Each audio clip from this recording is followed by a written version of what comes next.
Hey y'all, it's Teresa, Keto Fat Girl No More.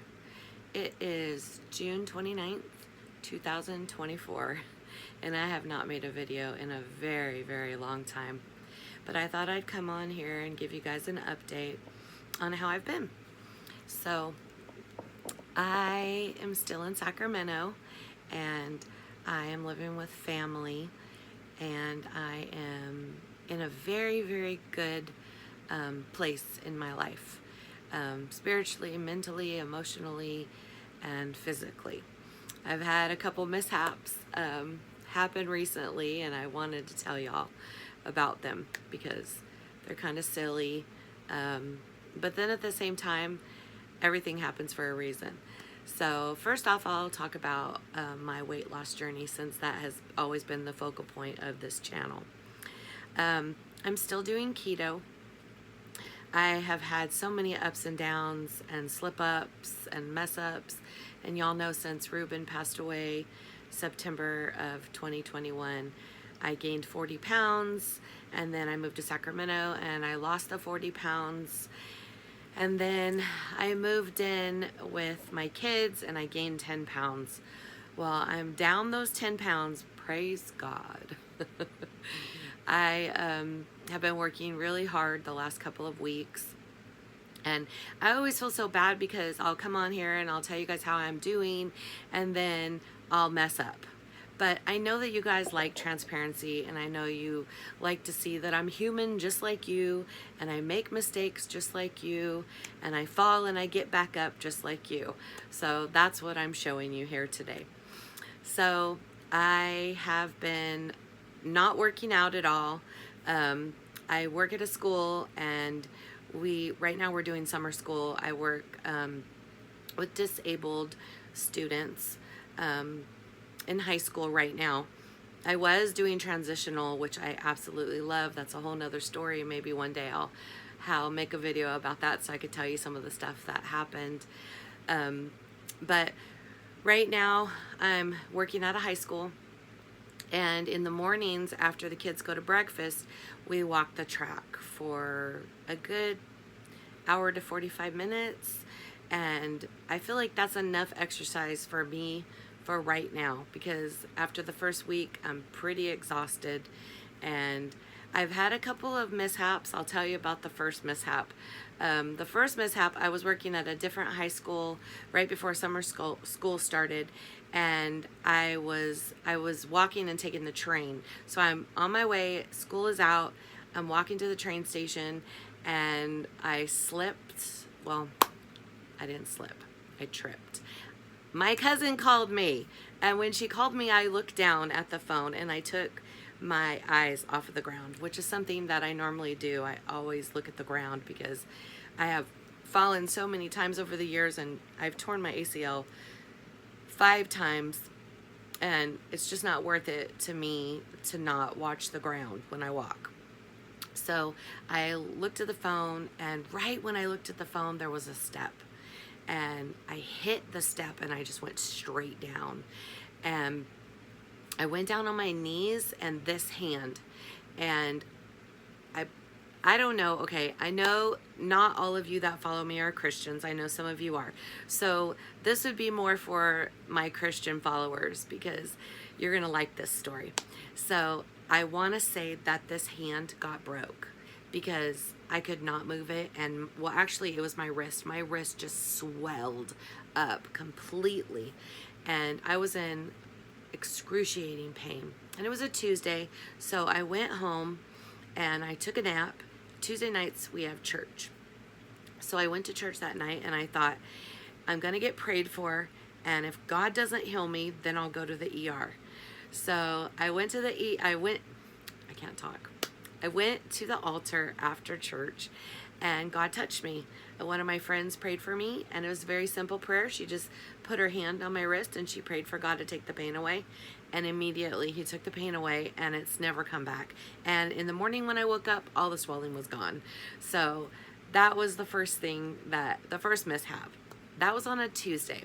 The next mishap happened the following Friday, which was a couple days later. I was going to give a Bible study that night to an ex-coworker that has now become a very dear friend. She was coming over that night. I got up early that morning and I went to Winco to go grocery shopping to get the stuff because I was going to make an authentic Mexican dinner for her because we're going to give her a Bible study, me and my aunt, and I wanted to feed her real good before we did the Bible study.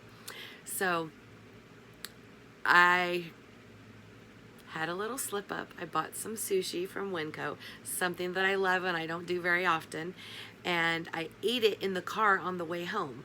Well, as soon as I got home, like probably 30 minutes after I got home, I knew I had food poisoning.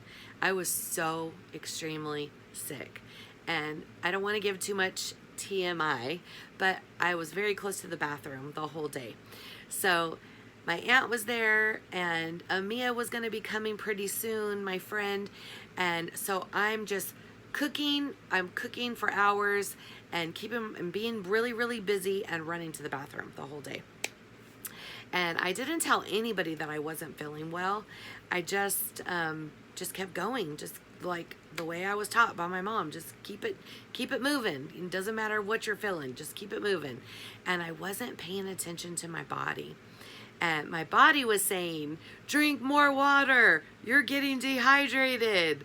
And I was drinking water and I was not eating. I was drinking water, but I should have took some electrolytes. I should have ate some salt, some pickle juice, something.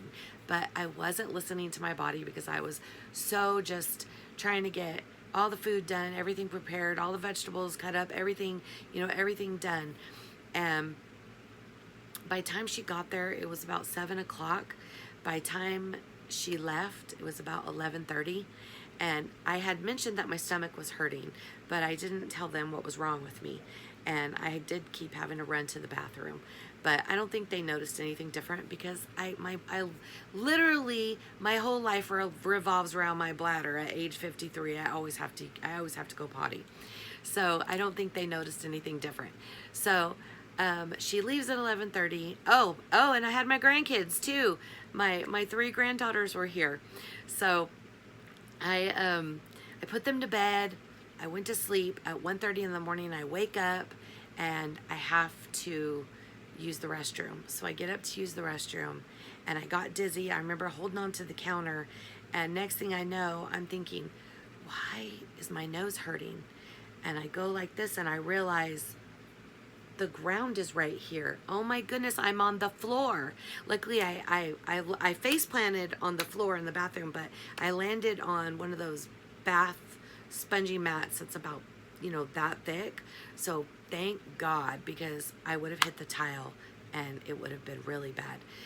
I got up, there was blood everywhere. I knew that my nose was broken immediately. So I somehow get a towel, get to the bedroom, and I don't want to wake up the kids. I'm so worried about waking up the kids.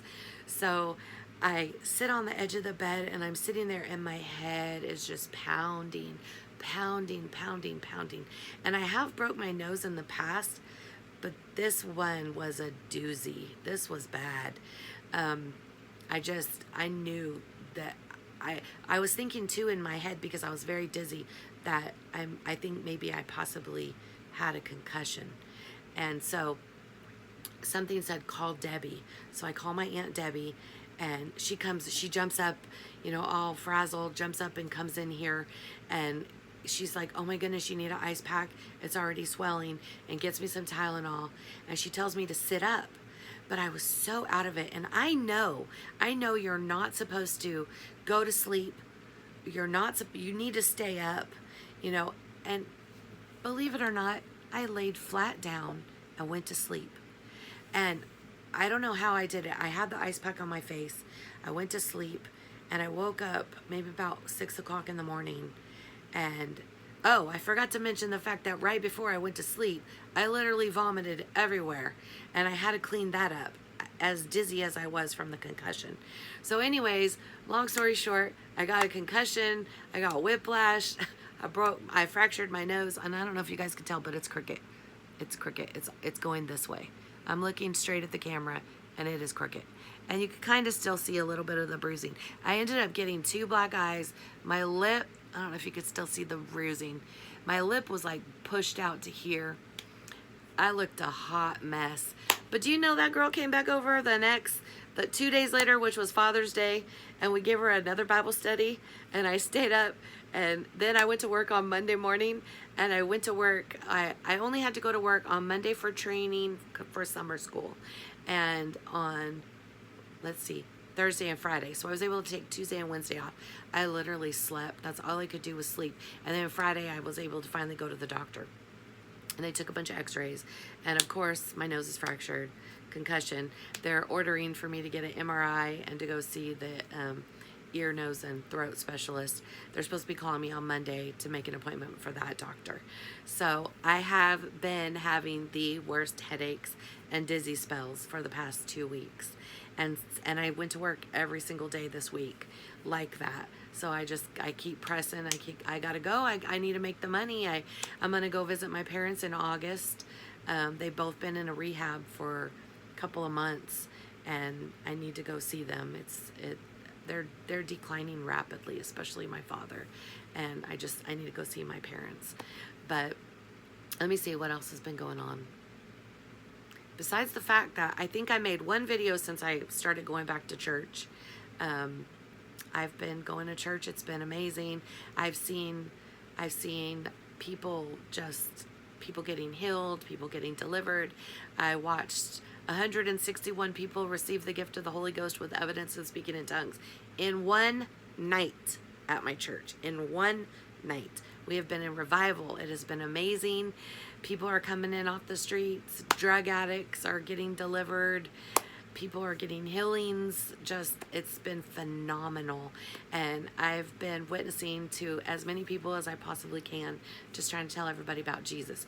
But I'll tell you this, since I got back in church, I ran into a girl in the bathroom, and she told me that she knew who I was. I had never seen her before, and come to find out, she's been watching my channel for a couple of years, and she's like, when are you going to make a video? And I told her I would, and that was a couple months ago, so I'm so sorry that I'm finally just now getting to make a video. I'm going to try my hardest. I got this new ring light, so I'm going to try my hardest to make more videos as I'm going along on my weight loss journey. I've been mainly eating vegetables since we went to Slough House and got a ton of vegetables this past week. Vegetables, eggs, meat, nuts, and that's about it. A little bit of cheese here and there. I do still do half and half in my coffee, just about maybe 2 tablespoons. I've got my sweet tooth curbed. I have been eating a little bit of fruit, which I know is not keto, but my aunt has been picking. We've had so many plums lately and apricots, and I'm just at my age, and with everything I've gone through lately, a little bit of fruit isn't going to kill me.